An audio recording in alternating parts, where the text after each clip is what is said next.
Welcome to the deep dive.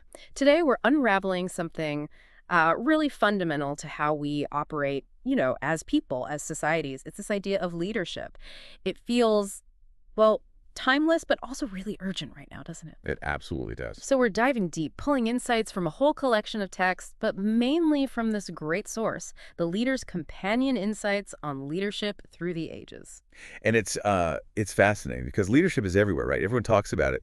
But the sources, like right away, they point out it's actually one of the most slippery, puzzling concepts around. Thomas Cronin calls it out. Slippery, yeah. Yeah. And think about the feelings people have towards leaders. It's often quite mixed. There's this ambivalence. Look up to figures like, say, Washington or Churchill, definitely. But then you have to remember leaders like Hitler, like Al Capone, they existed too. It just proves leadership itself isn't inherently good or bad. It can be used for, well, noble ends or pretty manipulative ones. That's a really powerful point to start with, that tension. So given all that complexity, our mission today is basically to cut through some of that. We want to pull out the really key nuggets, maybe some surprising bits, just to help you get a really solid handle on this fundamental human thing. Okay, let's unpack this then. So starting right at the core, our sources really hammer home that leadership isn't just some, modern management fad.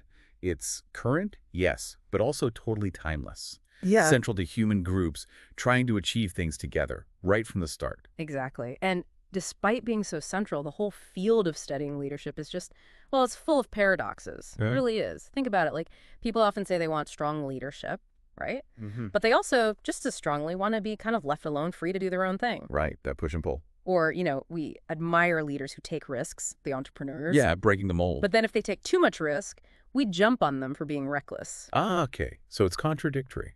Highly. The sources basically say, look, virtually anything that can be said about leadership can be denied or disproven, Mm. which tells you something important. Yeah. It's not really a hard science with fixed laws. So more like an art. Exactly, dynamic art. Yeah. And that means those rigid, one-size-fits-all leadership formulas, they're probably flawed from the get-go. Real effectiveness needs adaptability, constant critical thinking. Okay, that's crucial. But if it's so contradictory, so multifaceted, how do we even start to define what leadership is? Where do we grab hold? Well, and this kind of proves the point. The sources themselves offer a whole range of definitions. There's no single neat answer. Okay. Some see it as like an interpersonal thing where people follow because they want to. It's about willingness, not just compliance. Right, not being forced. Others focus more on the transformation aspect, leaders creating and really selling a vision that changes how followers see things. And then you get simpler definitions, just focusing on actions that marshal resources to create good opportunities. So lots of angles. Yeah, the diversity of definitions really just underscores how elusive it is. That makes a lot of sense. And, given that timeless quality you mentioned, how it's understood must have shifted throughout history, too. So maybe we should take a little journey back, see how some of the great thinkers tackled these questions, like digging for those enduring principles. Good idea. And if we go way back, Aristotle, in his Politics, makes this really interesting argument. He basically says, look, rulers aren't inherently superior to the people they rule. Okay. So his conclusion is that all citizens should actually take turns ruling and being ruled. It's about equality, similar treatment for similar people.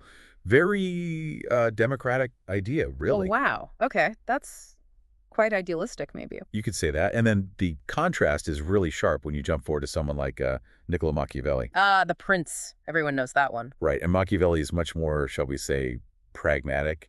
He flat out says, yeah, keeping your word, being faithful, that's praiseworthy, sure. But he observes the princes who've really achieved great things often did it by being cunning, by overreaching men, as he puts it. Ooh. That's a very different perspective. So what's the big takeaway from seeing those two side by side, that philosophical clash? I think the takeaway is that this tension between ideals and, well, practical reality, maybe even ruthless pragmatism, has always been part of the leadership puzzle. Machiavelli forces us to face that uncomfortable idea that what works isn't always what feels, morally pure. Leaders often face tough, maybe ethically murky choices to get things done. Right, the ends justifying the means, potentially. Potentially, yeah. And then pivoting again, you get a completely different vibe with servant leadership. Servant leadership, okay. Yeah, Robert Greenleaf talks about this, drawing on Hermann Hesse's story, Journey to the East. The big idea there is that the truly great leader is actually seen first as a servant, Their primary motivation is to serve others. That sounds almost paradoxical itself. It is. And it connects beautifully to this paradox from the Tao of leadership, which says something like, by being selfless, the leader enhances self. How does that work? The idea is that genuine influence, real leadership power, grows when you prioritize the needs and growth of others, not your own ego or status. The Tao of leadership. Mm-hmm. That sounds like it has more to offer, too. I remember reading about the wise leader being compared to water, cleansing, refreshing everything, but without taking credit, without using force. Exactly. That's a core image. And there was another concept I found really fascinating, being a midwife. Ah, yes, the midwife leader. Where the leader's presence is definitely felt. They're facilitating, but the group kind of runs itself, like they're helping the group give birth to its own ideas and solutions. That's a great way to put it. And it stands in such stark contrast to what the Tao calls lesser leaders. The ones who use fear. Yeah, fear or force to try and energize the group, which, as you said, sounds exhausting and probably not very sustainable. No kidding. And speaking of different approaches, we absolutely have to touch on Gandhi. Satyagraha, nonviolent resistance. Precisely. Gandhi's philosophy was radical. He argued hostility should be aimed at the act, the injustice, never the person doing it. That takes incredible discipline. Immense. Yeah. And his view of bravery was profound. True courage lies in being willing to die for your cause, not in killing for it. He deeply believed in this law of love governing humanity, and that the way to fight untruth was with truth, and the way to counter violence was through voluntary suffering. It just completely flips the script on power and leadership. Wow. Okay, so from these really deep philosophical roots, let's kind of shift gears towards how leadership has been studied more recently, more modern research. You mentioned it's moved away from just listing internal traits someone has, Right. towards looking at what leaders actually do, their behaviors. That's the big shift. Modern research still acknowledges traits matter, but it's about how they play out in action. Take self-confidence. Okay. Important, obviously. Crucial. Not just for making decisions, but for getting people to trust you. Leaders project confidence, and that tends to inspire it in their followers. But here's the really interesting bit, maybe counterintuitive. Truly self-confident leaders, they're often more willing to admit mistakes. Really? Why is that? Because they see mistakes as learning opportunities, not threats to their image. And admitting them openly, paradoxically, actually builds trust and respect. It shows vulnerability, authenticity. That makes sense. It shows they're secure enough to not pretend they're perfect. Exactly. And then there's honesty and integrity. These are fundamental virtues for anyone. But the sources stress they have, like a special weight for leaders, they're the absolute bedrock of trust. Can't lead if people don't trust you. Pretty much impossible in the long run. There's this great quote, well, more like a formula, from management researchers McCall and Lombardo about successful managers. What's the formula? It's basically, I will do exactly what I say I will do when I say I will do it. If I change my mind, I will tell you well in advance so you will not be harmed by my actions. Wow. Simple, but powerful. Walk the talk. Walk the talk and be transparent if the walk changes. It underlines that honesty is a choice leaders make every day, and organizations. They tend to reflect the behavior they see modeled at the top, not just the values they stick up on the wall. So actions speak louder than posters. You got it. It feels like the reason behind having a trait like dominance also matters a lot. The sources talk about two kinds of power motives, right? One is personalized power. Yeah, where power is the goal itself. It's about personal gain, status. That tends to create dependent, maybe even submissive followers. Okay, Versus the socialized power motive. That's where the desire to lead comes from, wanting to achieve collective goals, something bigger than oneself. The focus is outward, on the group's purpose. That distinction seems critical. It really makes you think about the why behind someone wanting to be in charge. It really does. And that why shapes everything about their impact. Yeah. Building on this idea of behavior, Warren Bennis lays out some specific things visionary leaders do. Okay, first, they focus people's attention. They get everyone aligned on the key issues and really committed to a shared vision. Okay, clarity and focus. Second, communication. But not just talking. Really effective communication involves deep listening, understanding, and giving constructive feedback. It's a two-way street. Makes sense. Third, consistency and trustworthiness. People need to know where their leader stands. Leaders who, flip-flop all the time erode that trust quickly. Clear stances are important. Predictability in a good way. Exactly. And fourth, showing respect. both self-respect and respect for others. When leaders treat followers with respect, it boosts their sense of self-worth, makes them feel valued. That respect piece feels huge. Which actually leads nicely into thinking about the situation itself, right? The context, like the contingency model. The basic idea there, as I understand it, is that a leader's style isn't universally good or bad. Its effectiveness depends entirely on the situation. Precisely. It depends on the specifics of the task, the team, how much control the leader actually has. So that explains why, say, leadership training might work wonders in one place and totally flop in another. That's a big part of it. A style that's perfect for a high-control, clear task situation might be disastrous in a chaotic, ambiguous one, and vice versa. Context is king. And does culture play into that context, like national culture? Oh, massively. The sources point this out clearly. For example, in many Western cultures, there's often this distinction made between task-focused leadership behaviors and relationship-focused ones. Right, like being results-driven versus being people-oriented. Exactly. But research in some developing nations, like Iran or Mexico, mentioned in the sources, finds that the most effective leaders are often seen as those who seamlessly combine both. They're directive, they get things done, and they show strong interpersonal warmth and concern. So what's seen as good leadership can look really different depending on the cultural background. No universal checklist. Definitely not. It really challenges those broad assumptions we sometimes make. Okay, this next part really made me think. It challenges this very common, often kind of negative idea of followers. The sources argue the problem isn't really the word follower itself. No, it's the baggage it picked up. Right, that passive meaning it got, especially during the industrial era. Like, followers are just sheep, totally unproductive unless someone's telling them exactly what to do. You've absolutely hit on a critical point there. We really need to ditch that passive image and reframe what followership means. Effective followers, the way the sources describe them, aren't passive at all. They're deeply committed maybe to a cause, a product, the organization itself. So they believe in what they're doing. Yes.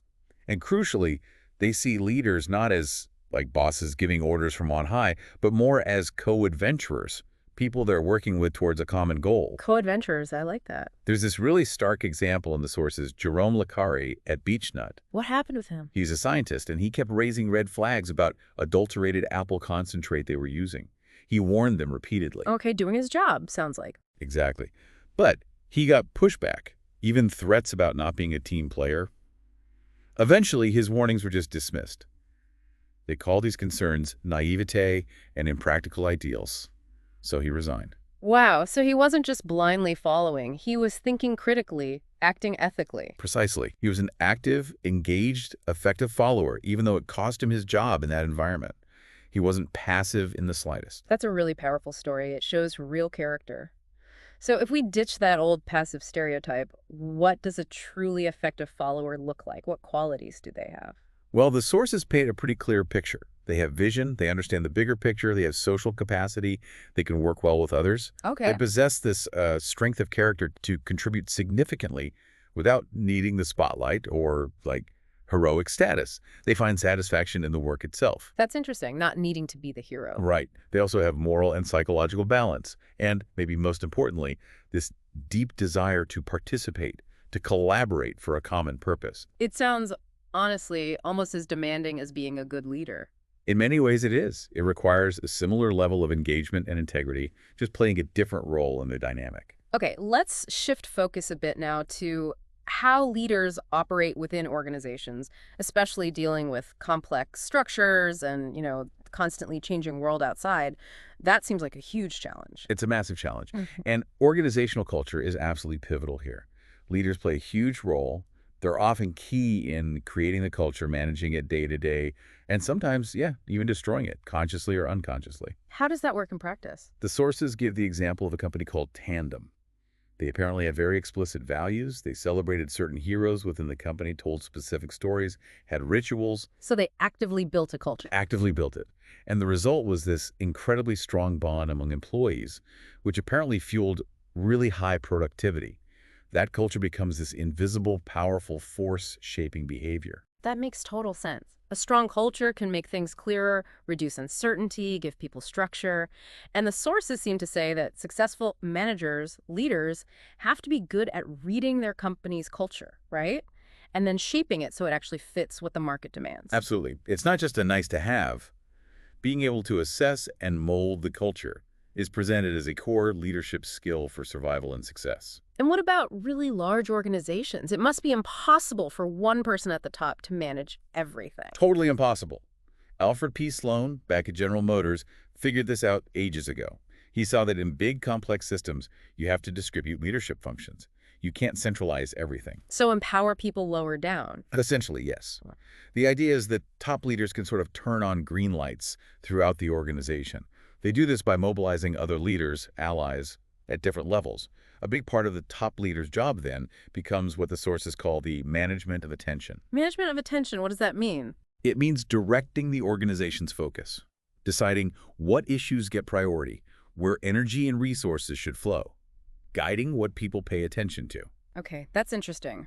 Here's something else that really jumped out at me, and it sounds kind of chaotic. The sources talk about different organizational theories, almost like different theologies. Yes, like different belief systems. Right. Each one has its own vision of how organizations should work, its own techniques, its own truths. And this can lead to what they call a cacophony of different voices, bombarding managers looking for help. Yeah, conflicting advice. They give this example. A manager's got high turnover.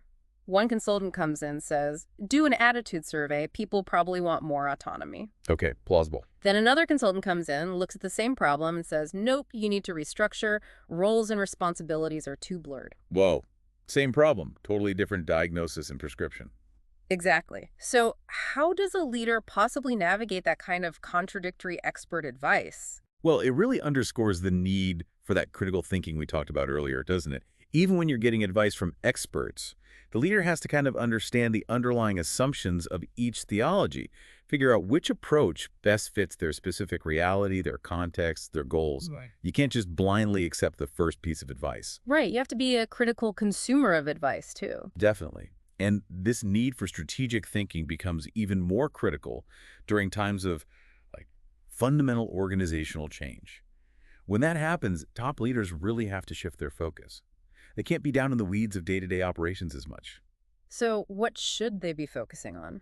Developing the future vision, thinking strategically, and, crucially, designing the new systems, the new structures, the new processes needed to actually achieve that future vision.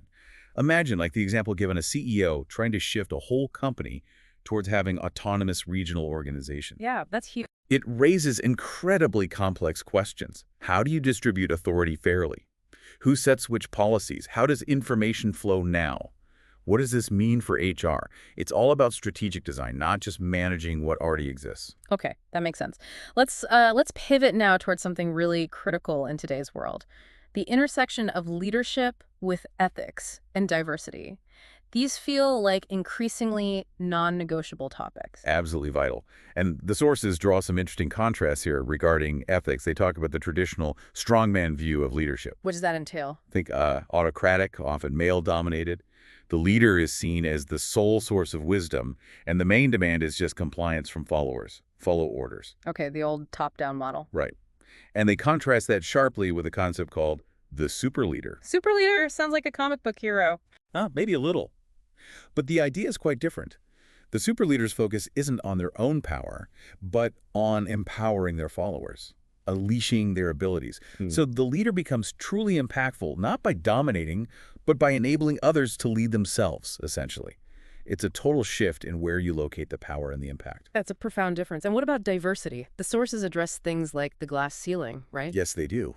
They highlight the ongoing reality of the glass ceiling and also the doubly disadvantaged status that minority women often face in management. Meaning they face barriers due to both race and gender? Exactly. The sources point to systemic issues, things like prejudice, both overt and subtle, poor career planning or lack of mentorship opportunities, sometimes overtly hostile work environments, and just those ingrained organizational norms that maybe unintentionally perpetuate unfair treatment. It's a complex web of barriers. It's a tough reality, definitely. Still very relevant.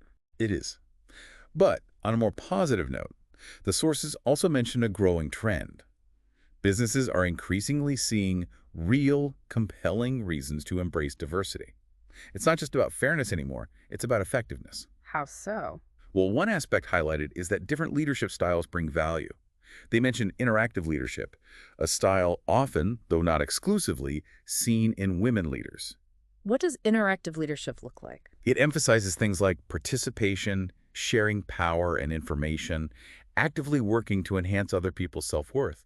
It's more collaborative, less command and control. And the point is, The point is that this style is incredibly valuable and should be just as highly regarded as the more traditional hierarchical styles. Organizations that can leverage a diversity of leadership approaches are likely to be stronger, more adaptable, more innovative. that's definitely encouraging, a move towards valuing different ways of leading. But staying on the ethical dimension for a moment, the sources talk about the possibility of an unhealthy moral environment inside an organization, Yes, where doing the right thing actually takes extraordinary courage. like speaking up about the apple concentrate earlier. Exactly like that. The sources even draw parallels to broader societal issues, like segregation, where challenging the unethical norm was incredibly difficult and risky. And it leads to this really provocative question they pose. Does cheating show ingenuity and leadership? Oof, yeah. It really stops you in your tracks, doesn't it? It forces you to think about what behaviors an organization or even a whole society implicitly rewards or encourages, even if it publicly condemns them. What message is really being sent? That question cuts deep, absolutely, and it connects directly to this broader theme that emerges towards the end of the discussion in the sources. The urgent need for shared, universal human values, especially in our interconnected, interdependent world. What kind of values are they talking about? Several key ones come up. Democracy is one defined by Salim El-Haas not just as voting, but as encompassing freedom of expression, accountability of leaders, and genuine equal opportunity. Okay, so a broad definition of democracy. Right. Then there's unity, the importance of collective bonds, and the common good, with a warning against the kind of destructive individualism that can undermine social cohesion. That balance between individual freedom and collective well-being. Precisely. And finally, tolerance, but not limitless tolerance. John Gardner's view is mentioned, suggesting there have to be limits on imposing your own values on others, respecting diversity of belief up to a point. These are presented as crucial values for navigating our complex global reality together. Wow. We've really covered a huge amount of ground today. We've journeyed through, ancient philosophies, there's tricky paradoxes, modern research on traits and behaviors, organizational culture, ethics, diversity. It's been a real deep dive into this whole world of leadership. It really has. And I think if there's one major takeaway, it's that there's clearly no single one best way to lead. It's just not that simple. Right. No magic formula. No magic formula. Instead, what seems crucial is understanding the context you're in, actively cultivating that engaged, effective followership we talked about, building healthy organizational cultures, and underpinning everything with unwavering integrity and a genuine commitment to inclusivity. And maybe above all, critical thinking. For leaders, sure, but also for all of us as citizens trying to make sense of the leaders we encounter, it's essential for navigating this really complex terrain. That's a great summary. So, for you listening, what really stood out, what resonated from this whole exploration? It's clear leadership is incredibly practical art, and there are just endless chances to learn and grow. And maybe here's a final thought, something to chew on from the sources. They suggest that, in a way, it is seekers then who make profits, meaning we choose who we listen to, who we decide to follow as leaders. So if that's true, what responsibility does that put back on each of us? The responsibility to be discerning seekers ourselves, to actively test the advice and the leadership we encounter against our own real-life experiences. Makes you think, doesn't it?